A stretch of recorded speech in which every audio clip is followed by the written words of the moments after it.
Welcome back to the channel and a quick bonus review. So I've been waiting for Never Hike Alone 2 to come out. It was supposed to release on Friday the 13th. I think it released a day or two later. But I had a chance to watch it tonight. And if you don't know the series of Never Hike Alone, basically it was a fan film, came out in 2017, so crazy that it's been 6 years since the first one came out. We had a follow-up in 2020 called Never Hike in Snow, and Never Hike Alone and Never Hike in Snow had the really cool distinction of being really tight, well-paced movies. Never Hike Alone 2 is a much more ambitious movie. It still follows the Tommy Jarvis story, so Tom Matthews in his never-ending quest to end Crystal Lake of Jason. What we've kind of find in this movie is we're playing with the timelines a little bit. If you haven't seen the other two, go watch those first.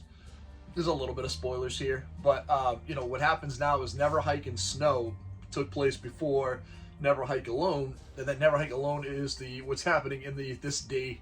Basically, we have one full day in this journey.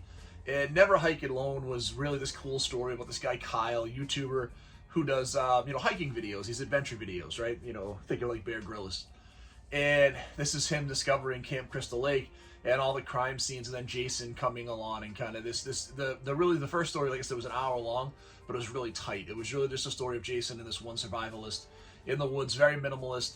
This story adds in some of that kind of back. It gives us layers on top of what happened in that first movie. Also gives us additional characters, much higher body count.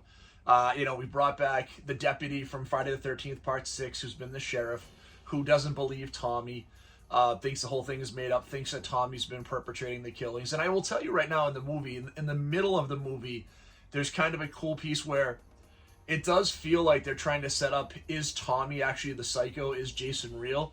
And I wasn't sure which way they were going to go. And I'm going to be honest, as I was in that moment, I would have been okay either way. So let's talk about the new movie. It's an hour and 12 minutes long. It's good, right? It's well made. It was weird though. Like, I thought the Jason was worse in this movie than it was from the one 6 or 7 years ago. And in Never Hike in Snow. I think even people joke about Ghost Jason, which is what people call this character, with these really heavy footsteps. And I kind of missed them in this movie. They're still there, but they're not as prominent as they were in the other movies. There's some really questionable special effects. There's a lot of death scenes in the movie. There's a decent amount of gore. Now, knowing this movie was going to be made to be on YouTube, there's a lot of restrictions. You kind of have a typical almost Friday the 13th love scene where you're not going to see anything gratuitous because, again, it's being made for the YouTube platform. But again, I think overall it's a solid movie. I'd be lying to you right now if I said I wasn't a little disappointed. I expected more from this movie, especially with everything that's come out of it. They by far had the biggest budget. They did a ton of crowdfunding for this movie, so it was by far the biggest budget. It definitely has a bigger scope. The movie starts kind of like I said in that beginning day of before Kyle gets chased in the movie. We've had the death of the young man from Never Hike in Snow. His mom is one of the doctors. She goes and works at the local hospital. Tommy's an ambulance driver, which was kind of the stinger at the end of, Never Hike Alone, right? Tommy was that last character that came out and tied into, the second movie. So it does a pretty decent job there. We get to the lake, we get to the ambulance scene at Crystal Lake. We saw a little bit of a precursor to that with the park ranger. The sheriff kind of doesn't see what's going on. So there's some stuff that happens there that's pretty good. And then we get to this piece where, he attacks Tommy, pulls off his patch as an EMT and finds out where he works. And then he goes to the medical facility. And there's a little bit of like Halloween 2 from 1981 vibe there where Jason goes into the hospital. And maybe even like Friday 9, where Jason's attacking everybody in the police station where it's more out in the open. So that seems okay. There is a sacrifice in this movie that's, it's a little ham-fisted, but it's decent.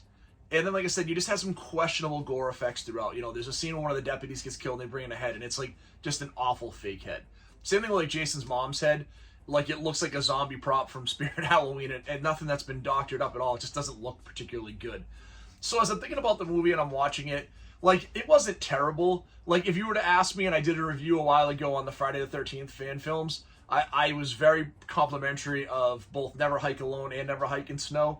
I would tell you that for Never Hike Alone 2, it's an okay movie. I'd probably give it a 6 out of 10. I give it an 8 out of 10 for ambition.